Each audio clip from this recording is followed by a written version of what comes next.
सभी को बहुत बहुत शुभकामनाएं। पूर्णमासी का वो चांद शीतलता देते हुए और जिसकी सख्त जरूरत इस समय यहाँ, क्योंकि चुनाव की जो सरगर्मियां हैं उसमें पारा अपने सबसे ऊपर है। मैं डिबेट का आगाज फिर से करता हूं। मैंने कहा था ब्रेक पे जाने से पहले कि सप्रा साहब मैं आपके पास आऊंगा। अमित शाह जी ने कहा कि ये चुनाव तय करेगा कि छत्रपति शिवाजी महाराज सावरकर के फॉलोअर्स का चुनाव है, को मानने वालों का है, या औरंगजेब के रास्ते पे चलने वालों का है। देखिए अमित शाह, ये शाह और तानाशाह इस तरह की बातें हमेशा करते आए हैं। नाम नहीं निकालना चाहिए किसी का भी। एक मिनट मैं उसी पे आ रहा हूं। देखिए ऐसा है, ये शिव छत्रपति की भूमि है, ये शाहू फुले अंबेडकर की भूमि है, और अमित शाह जी को और नरेंद्र मोदी जी को और नड्डा जी को और तमाम सारे भारतीय जनता पार्टी के नेताओं को मैं ये बताना चाहता हूं कि शिव छत्रपति की सेना में 60,000 मुसलमान थे, 13 कमांडर मुसलमान थे, और ये शिव छत्रपति की भूमि पर कभी भी जातिवाद नहीं हुआ। भारतीय जनता पार्टी जातिवाद करना चाहती है, बटेंगे तो कटेंगे। यही बात अजीत पवार जी ने कही। अजीत पवार जी ने कहा, उन्होंने अपनी घड़ी, उनका सिंबल घड़ी है ना, तो घड़ी का अलार्म बजाया उन्होंने और कहा कि यह अलार्म है, इस पर मत जाइए। पंकजा मुंडे ने क्या कहा? उन्होंने भी कहा कि विकास के मुद्दे पर आना चाहिए। उन्होंने हिट विकेट किया बीजेपी को। उसी तरह से अशोक चौहान ने हिट विकेट किया। और फिर मिलिंद देवरा जी ने भी कल कहा, उन्होंने कहा मैं इसका समर्थन नहीं करता हूं, यह सेल्फ गोल हो जाएगा। तो जब आप ही के महायुति में बटे हुए हो तो आपका छटना 20 तारीख को तय है। राइट। देखिए प्रतीक जी, मैं एक बात कहना चाह रहा हूं। इन्होंने कहा कि छत्रपति शिवाजी महाराज की सेना में 7,000 मुसलमान थे। 60,000 60,000 या 1 लाख थे। सुन तो लीजिए ना, बीच में बोले मैंने एक नहीं बीच नहीं, करेक्ट। आप 7 और 60 में बहुत फर्क है भाई। 60,000 थे। वो 60,000 मुसलमान भी उस औरंगजेब कृत्यकारी जो एक इन्वेडर और मास मर्डरर था, उसके खिलाफ लड़ रहे थे। तो अमित शाह जी ने क्या कहा है कि छत्रपति शिवाजी महाराज की जो सेना के सारे लोग एक साथ रहेंगे और औरंगजेब वाले उधर रहेंगे। ये आप सर्टिफिकेट देंगे? आप बीच में बोल रहे हैं। देखिए आपने कहा, सर्टिफिकेट भाई, मुसलमान को सर्टिफिकेट ये देंगे, भारतीय जनता पार्टी देगी। छत्रपति के पास तर्क है, तर्क है। सुन लीजिए, इनके पास ये इसीलिए हल्ला कर रहे हैं। नहीं हल्ला नहीं, बोलिए। मुसलमानों से कोई प्रॉब्लम नहीं है भारतीय जनता पार्टी को, इसीलिए नारा लगाए सबका साथ, सबका विकास, सबका विश्वास। प्रॉब्लम है जो औरंगजेब के समर्थन करने वाले मुसलमान है, जो कसाब के समर्थन करने वाले तो मुसलमान कह रहा हूं, सर्टिफिकेट ये देंगे। अरे भाई सर्टिफिकेट आप देंगे, आप कौन है सर्टिफिकेट देने वाला? ये कौन है? ये कौन आदमी है? ये कौन आदमी है भाई सर्टिफिकेट देने वाला? अरे छत्रपति शिवाजी महाराज की भूमि पर आकर के ये सर्टिफिकेट देंगे। अरे छत्रपति शिवाजी महाराज की भूमि का महत्व इनको नहीं पता। इनको महत्व नहीं पता। ये बेचारे हैं, ये बेचारे हैं, इनको महत्व नहीं पता। मैंने कह दिया कि छत्रपति शिवाजी महाराज की सेना के सभी लोग हमारे साथ हैं और हम लोग जीतेंगे, औरंगजेब हारेगा। अब दो बातें बताना चाहता हूं। देखिए चुनाव किस पर है? चुनाव है विकास पर। विकास अगर हमने किया है, जनता हमको समर्थन देगी।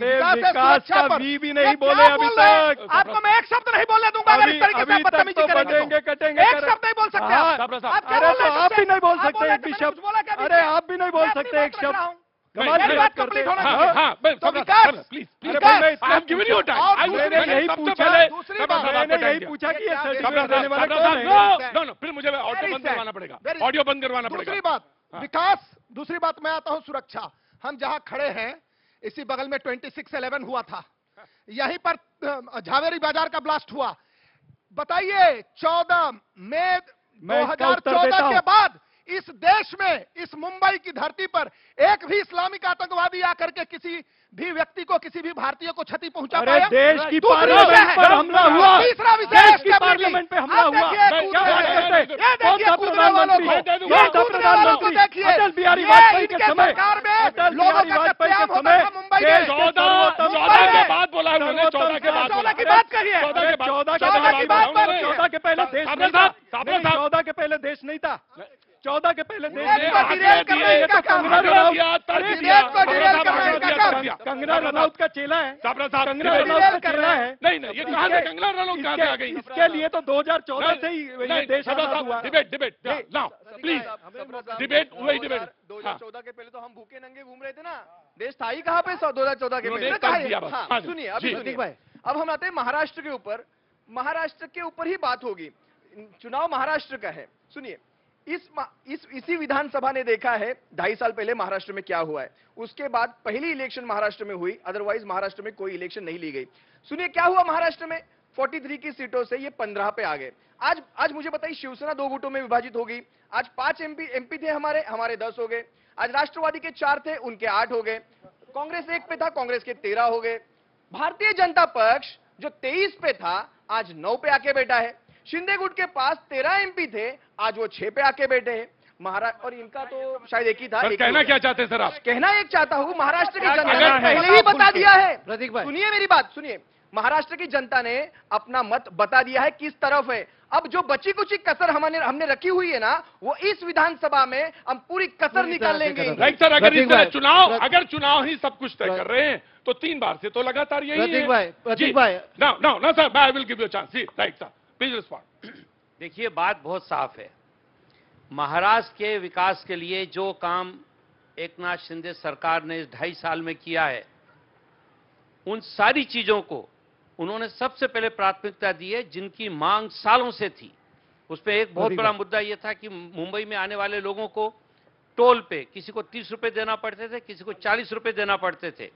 घर चाहे टोल नाके से 100 मीटर की दूरी पे अगर कोई आदमी रहता है, उसको भी मुंबई में आने के लिए इतने रुपए देना पड़ते थे। लेकिन इस बात को कोई सरकार पूरा नहीं कर पाई। हमारी सरकार ने कहा, महायुति की सरकार ने फैसला लिया कि हम किसी से टोल नहीं लेंगे।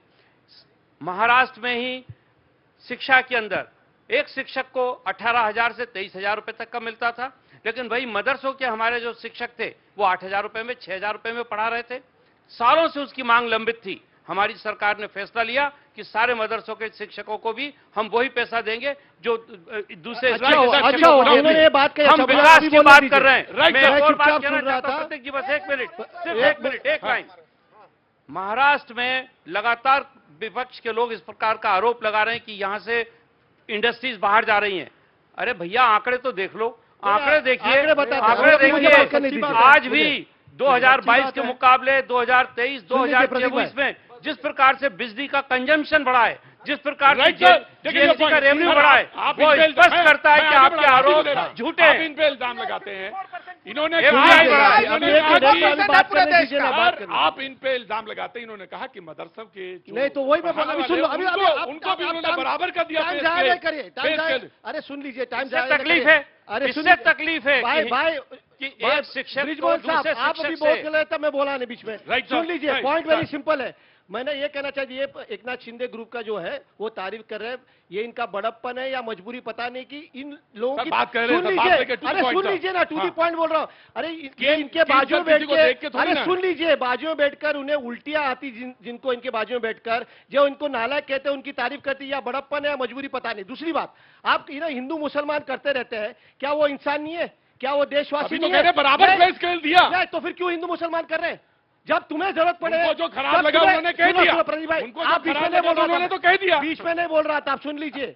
जब उनको चाहिए तो ये इनका पे स्केल बढ़ाएंगे, मौलाना आजाद फाइनेंशियल ट्रस्ट के लिए पैसा बढ़ा देंगे। मतलब इनको जरूरत है तब ठीक है, बाकी दूसरा करे तो अलग है। और एक बात, मुझे पूरा मैं पूरा करने, आपने मुझे वक्त नहीं दिया। एक लास्ट पॉइंट, सुनो प्रतीक भाई, लास्ट पॉइंट वेरी क्विकली बोलता हूं। और ये बोल रहे हैं कि यहाँ महाराष्ट्र से गुजरात भी हमारी राज्य है, लेकिन Vedanta Foxconn, Tata Airbus, bird park, ये अरे छोड़िए ना, आपके बोलने से सारे लोग आपके 54% है। झूठ बोल रहे हो, 54% है। कितना झूठ नहीं बोल सकता, हार मान लेता हूं। आप जितने झूठे हैं, मैं झूठ नहीं बोल सकता। आप लोग झूठे हैं, तो आप झूठ बोलते रहिए, झूठ बोलते रहिए। अरे झूठ बोलते रहिए, आप में माहिर है उसमें, झूठ बोलते रहिए। व्यास जी अपनी बात कहिए, वेरी क्विक जी। देखिए, ऐसा है, ब्रिजमोहन जी ने कहा पिछले 2.5 साल से जो विकास और जन कल्याणकारी योजनाओं को जिस तरह से लागू किया गया है, और विशेषकर हमारी लाडली बहनों के लिए जो योजना आई है महाराष्ट्र में, मैं यही सोच रहा था, 2 करोड़ 40 लाख, और उनके घर में एक मतदाता यानी 4 करोड़ 80 लाख। महाराष्ट्र, देखो, मैं तो आपके बीच में नहीं बोला, ये हताशा निराशा है, ये हताशा निराशा है। महाराष्ट्र के कुल मतदाता है 9 करोड़ 60 लाख, यानी 50% मतदाता हमारे साथ जारी रहेगी।